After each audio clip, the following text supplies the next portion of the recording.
Hi there, Prophet Dwight Taylor here. Welcome to Kingdom Patterns for Business.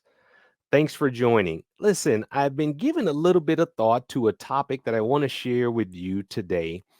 And that topic is, when is the right time?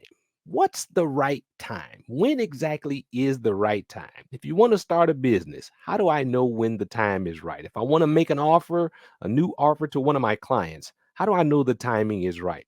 If I want to expand on a business idea, or if I want to branch out into something brand new, how do I know when the time is right? That's what I want to share with you today. Thank you for joining. Before we get started, do me a favor, jump over to our YouTube channel. Do me a favor, subscribe, like, and click the bells and share the channel with friends and colleagues. Okay. Thanks for that. You can also join or subscribe to our Facebook page. It's facebook.com/Kingdom Patterns. Facebook.com/Kingdom Patterns. Okay, today I want to share with you some thoughts that I had about timing. Now, I would say over the past maybe 10 years, right, I've had quite a few opportunities to do brand new things. And I've had quite a few opportunities to be delayed in starting those things for a variety of reasons, right? So, here at Kingdom Patterns for Business, we teach business principles based on the Bible. So, let's go over to a few passages, just three of them that I want to share with you from the Bible, and then we'll discuss them. Okay. All right. The first passage says this: Whoever watches the wind will not plant, whoever looks at the clouds will not reap. Now, of course, this is in the context of farming, but I have a couple of more verses and then we'll go back and I'll share a couple of thoughts with you. The second verse is, as you do not know the path of the wind or how the body is formed in a mother's womb, so you cannot understand the work of God, the maker of all things. And then the final verse is, sow your seed in the morning, and at evening, let your hands not be idle, for you do not know which will succeed, whether this or that, or whether will do equal, or whether both will do equally well. Whether both will do equally well. Okay, so let's talk about timing, right? I thought I had some thoughts this week. I've had a number of business conversations this week. And it occurred to me that sometimes when we want to branch out, especially when we want to branch out into something new, we want to learn something new, we want to start a new business, we want to expand our business, we want to present a new offer that we think, that for some reason we're not so sure about. The question came up, in my mind, how do you know the right time?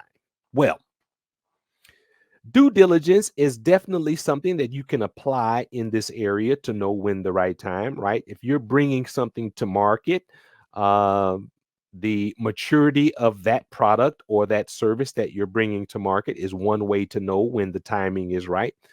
But in considering our verses, timing involves making a decision, right? Timing involves you making a decision on when to do whatever it is you want to do. But there are factors that you probably should not be observing in order to determine the right time.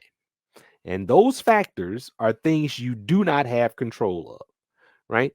And so I have a sister who is an electrical engineer, and she is very well versed, more than 2 decades of experience helping businesses grow, prepare, launch products, send products into the market, test markets, test what. She's very experienced at that, right? And so due diligence is something that is within your control, right?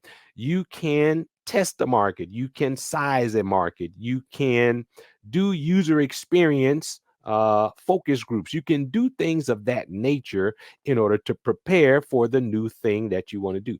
But there are some things, according to the verses that we read, that's outside of your control.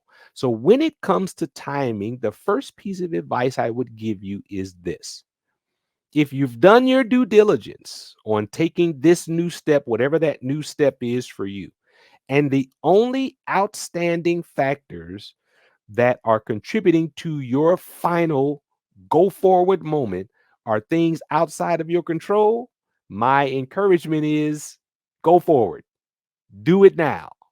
Do it today. Again, if you've done your due diligence, right? The things that are within your control.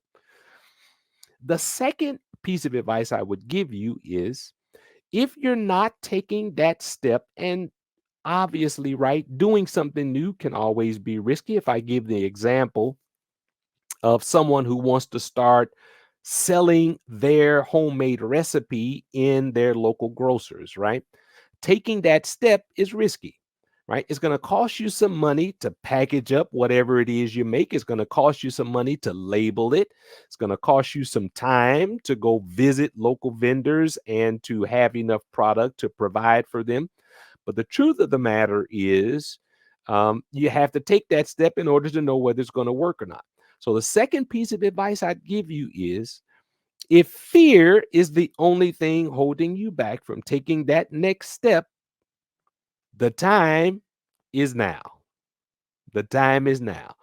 Now, my spiritual father provided us with an acronym for fear. I don't know whether it originated with him or not, but his meaning, not an acronym for fear, or a meaning behind the word fear. His meaning behind the word fear was false evidence appearing real, right? Our minds have a phenomenal way of building entire scenarios in our minds to convince us that's not a good idea. And while in all likelihood, it could turn out that it wasn't really your best idea. The truth of the matter is, if you allow fear to stop you, you'll never know whether it's a good idea or not, right? So, my second encouragement is don't allow fear to stop you. My final encouragement is I'm going to bring up the third verse again. I don't know whether you noticed, but the encouragement in the third verse is sow your seed in the morning, and at evening, don't let your hands be idle. In the corporate world, we have a term for this, the process of not moving forward because you're analyzing things that are outside of your control for the perfect scenario, right? Or the perfect circumstance to go forward and take the step. It's called paralysis by analysis. Paralysis by analysis, right? So you're analyzing all of the possible outcomes of the step that you're about to take, but you're not taking the step because you're too busy analyzing things, right? And so my final encouragement is this. My final encouragement is this. The Bible says all work is beneficial. That means taking the step, even if it does not work out the way you intended, has benefit. What benefits does it have? Well, number one, you took the step. So you broke through the barrier of fear. You broke through the barrier of procrastination. You broke through the barrier of risk, right? And so the next time you encounter those barriers with your next step, they won't be as formidable. So that's the first benefit. The second benefit is you always learn something when you work hard. And for the example that I gave about the restaurant, the person who wants to sell their homemade recipe in the local grocers, let's say all of the grocers say no, right? Let's say they all say no, but one of them gives a reason for saying no, right? And the reason is they have a competitor, right, with a competing package or a competing product already on their shelves, right? Well, that's a piece of information that you didn't have before in the area where you want to take a bit of risk. And so you now are richer for the work that you did. Just two examples, right? So my encouragement is if the question is what's the right time? As long as you've done your due diligence, if the only thing holding you back are things outside of your control, now is the right time. If you've done your due diligence and fear is the only thing holding you back, then definitely now is the right time. If you've done your due diligence on the thing you want to do next, the area you want to go into, and the only thing holding you back are all of the what if scenarios concerning the thing you want to go into. If the outcome of the what if scenarios is the only thing holding you back, paralysis by analysis, my encouragement is do it now. Go forward. Once again, thank you for your time. I'm Prophet Dwight Taylor. Thanks for joining. Once again, jump over to our YouTube channel, smash the subscribe button, smash the like button, and smash that bell so that you know when we're online. And if you want to join our Facebook page, go right over to facebook.com/Kingdom Patterns.